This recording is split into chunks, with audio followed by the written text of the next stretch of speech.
So we've been calling this the summer of living dangerously, and one of the things I decided to do was to learn how to do the flying trapeze.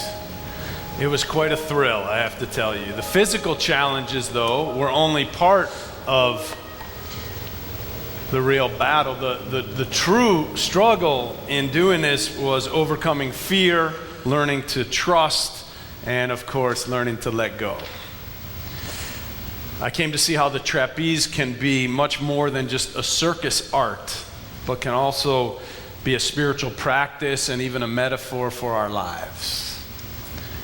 Now, if you were one of the people who voted to call me as the senior minister of this church 16 years ago, you may remember, although you probably don't, that the first sermon I ever delivered to this congregation was a sermon titled Learning to Fly, and it was based on the story of author Sam Keen, who wrote a book by that title, and when he was 62 years old, he decided to learn the flying trapeze.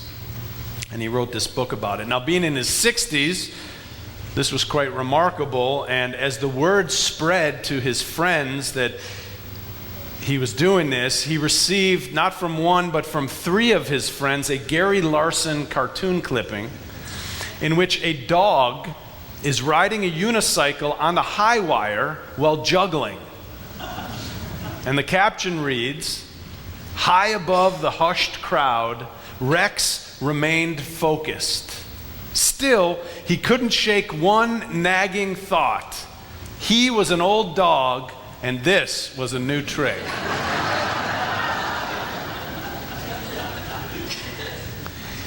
In the book, Keen wrote, "Like the grass of the field, the wind passes over us and we are gone. Time drags us towards the humus, and yet we are animated by an insistent urge to transcend our limits, to rise up upon the wings of hope, to soar." Theologian Paul Tillich calls this the courage to be, this impulse to live creatively and hopefully in the midst of our fears, particularly the fear and the knowledge that we and those we love will someday die. Martin Luther regularly used the German word trotz, which means in spite of. In spite of the fact that our lives are finite, in spite of the fact that we are imperfect, in spite of the forces of guilt and anxiety and shame and doubt and aging, we human beings have a courage to be, to love, and to transcend our current conditions. It's pretty incredible, really. In spite of abuse and violence, prejudice and injustice, neglect and abandonment and betrayal, mental illness and physical illnesses and incarcerations, we human beings again and again find the ability to love and the capacity to transcend our circumstances. Where in the world does this courage to be come from? So often when we think of courage, especially among men, we think of bravado and swagger and this kind of physical toughness. And it seems relevant that a common metaphor or archetype for the spiritual path is the warrior.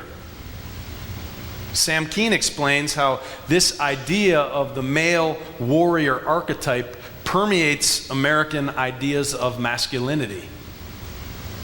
Keen writes, "Men in our culture tend to be well defended against the softer emotions. Better at anger than grief, better at conquest than surrender, better at work than play, better at control than wonder. He is often an antagonist and a competitor." Now, I don't know if this warrior mentality is the result of or the cause of it, but there is an incredible amount of violence in our culture. We entertain ourselves with violence. in our movies, in our sports, in our video games. Now, some would argue that violence in entertainment is a healthy alternative to actual violence, which has so long plagued the human experience. Because really, the history of humanity is a saga of lots and lots of violence, and this includes religious history. Think about all the ways that religious ideology has produced violence. Think of the Crusades and the Holy Wars, the pogroms, the forced conversions, the witch burnings, and enslavement and lynching and the destruction of native peoples and their land and their cultures. So it's probably not a bad idea for people like us to try to look for new images of spiritual excellence. Considering the state of the world, it seems that we should be looking for images that undergird our religious thinking and our ethical ideas that celebrate cooperation rather than competition. If we're going to survive on this planet, cooperation is going to become more and more essential. And so Keene found in the trapeze an apt metaphor. He says, it knows danger, but not violence. Courage, but not conquest. Striving for excellence, but not competition. The joy of achievement, but not victory. In this ceremony, if you will, gender really doesn't matter, as men and women must submit to the same disciplines, develop the same measure of strength, stamina, and courage, and take identical risks. Trapeze, then, with its requirements for courage and for confronting fear and for learning to trust and learning to let go, can be a powerful spiritual metaphor as a celebration of cooperation rather than competition.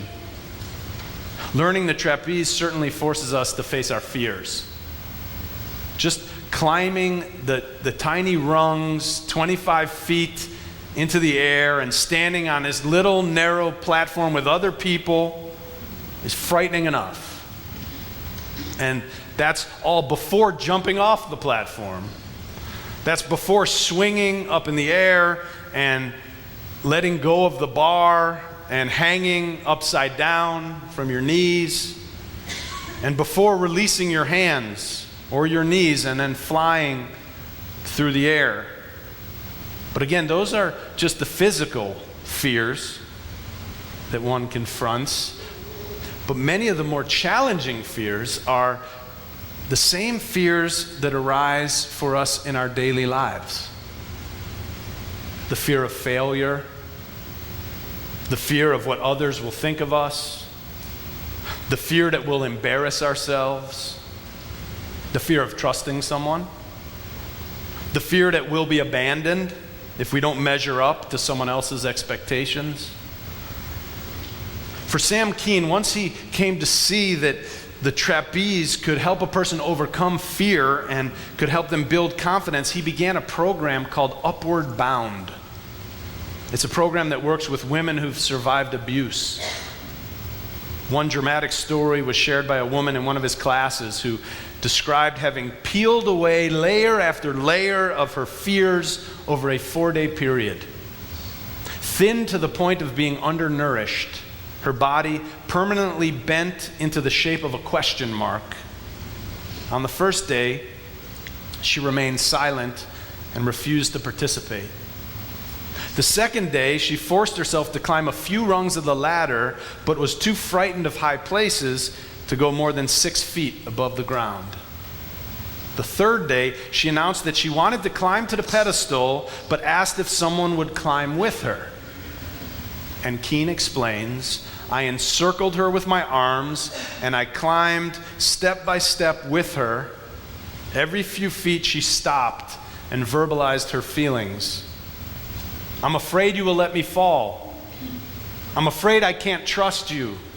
I tightened my arms and I reassured her that she was safe. After another few feet, she began to cry softly through her shaking. My father walked out on the family when I was 12 years old, and I've never seen him since. I'm afraid you'll abandon me. When we got near to the top of the ladder, she paused for a long time, and she described how the entire world around her was spinning and coming apart at the seams. We descended, step by step. The next day, she told me that during the night she had awakened from a dream in a state of terror and had been flooded with memories of being sexually abused by her father. An hour later, she asked if everyone in the group would gather around the base of the ladder while she climbed up to the pedestal.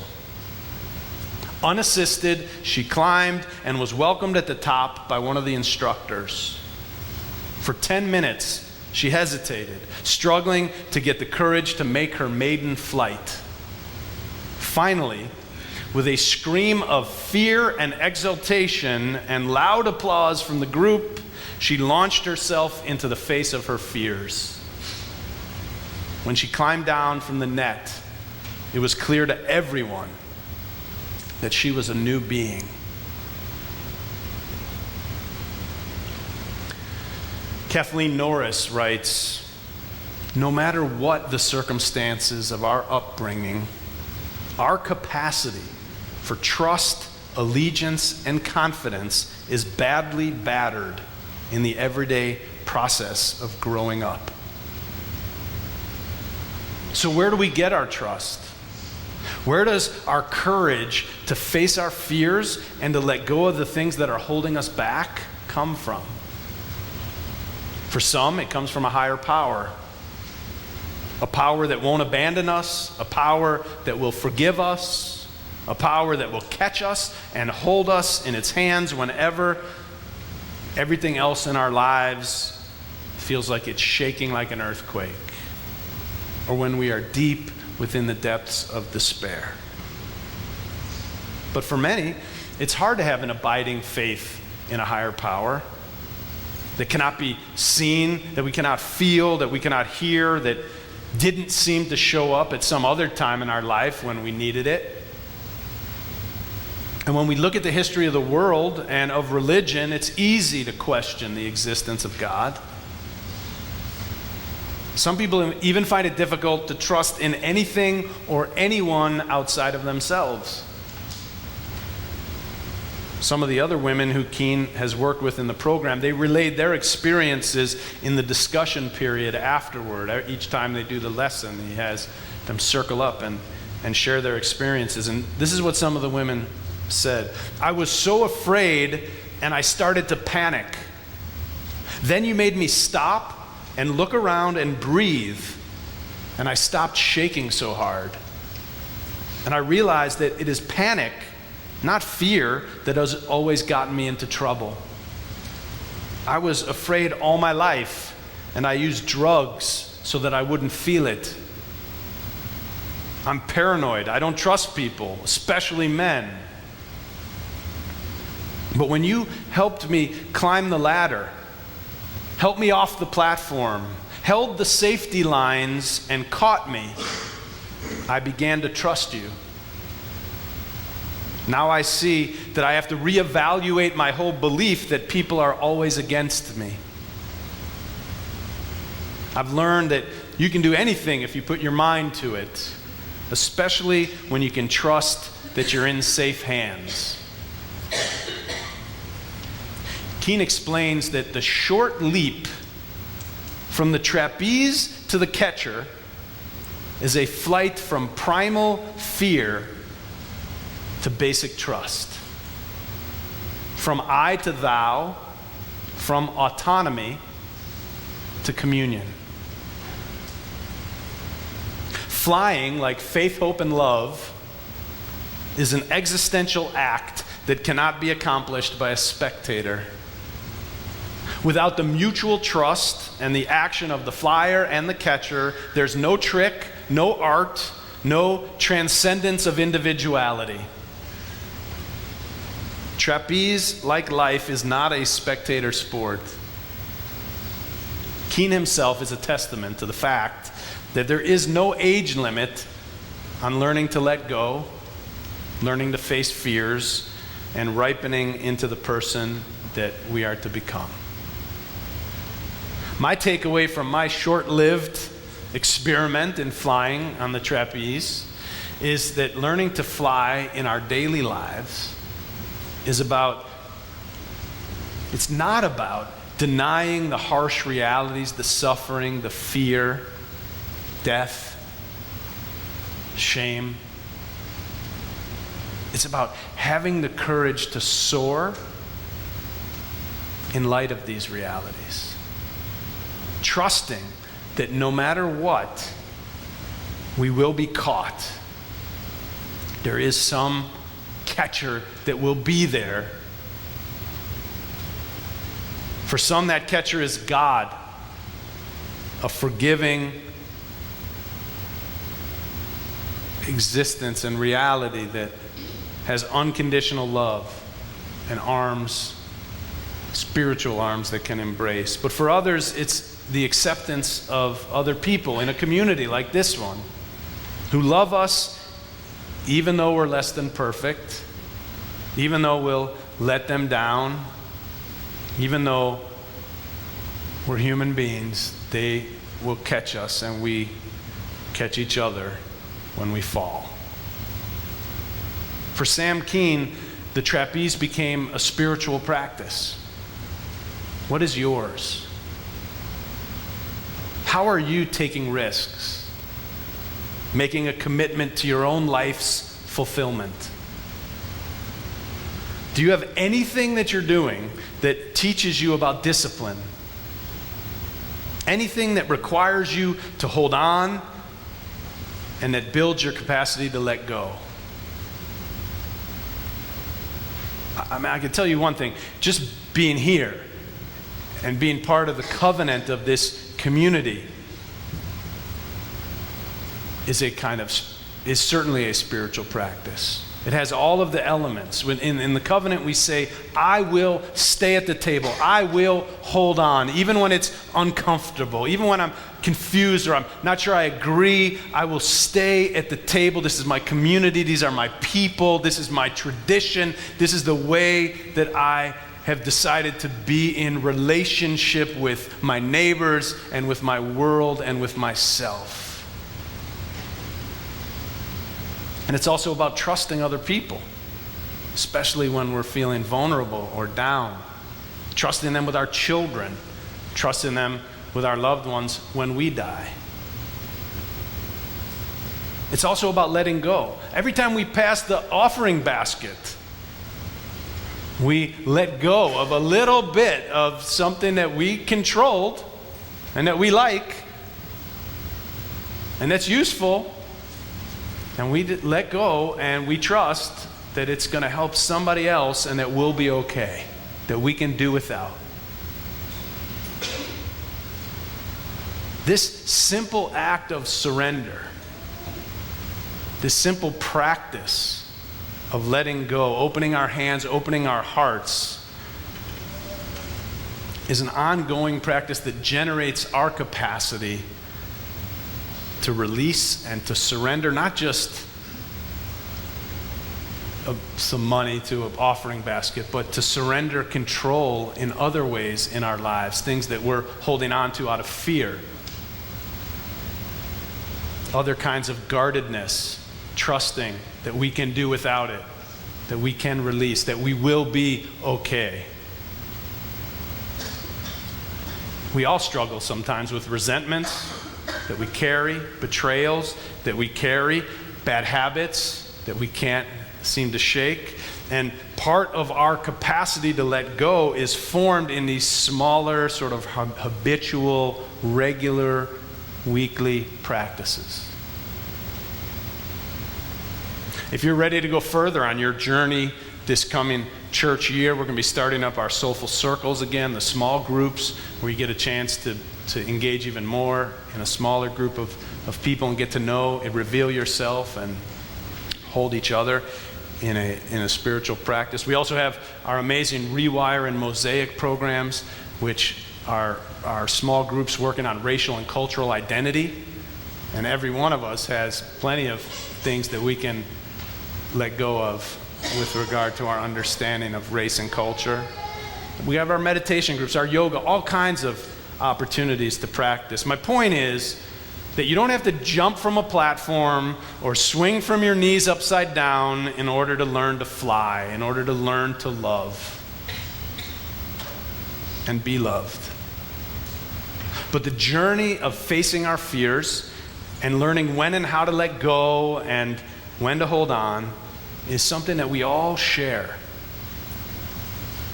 Because in spite of the considerable suffering and hardships that we face, we all have the capacity and the will to fly. May this be a community that helps us to offer ethical and religious metaphors and understandings that go beyond competition and exclusiveness and warring. Metaphors that shine a light and disrupt images that perpetuate violence and us and them mentality. Most of all, may this be a community upon which you can rise up as on wings and fly. A place where you can continue to learn to love, learn how lovable you are. Amen.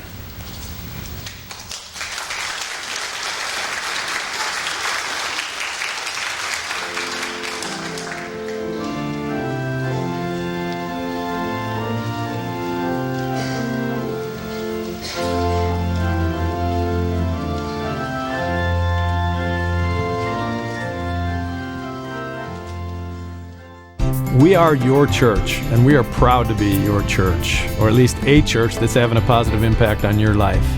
I am personally blessed to be your minister, or at least a minister who you're allowing to speak into your life. I hope you'll support our ministry and share your love beyond belief by texting LOVEBB to 41444 or go to our website. But you can just text LOVEBB to 41444 and make your gift. It's wonderful. Thank you. Be blessed and be a blessing.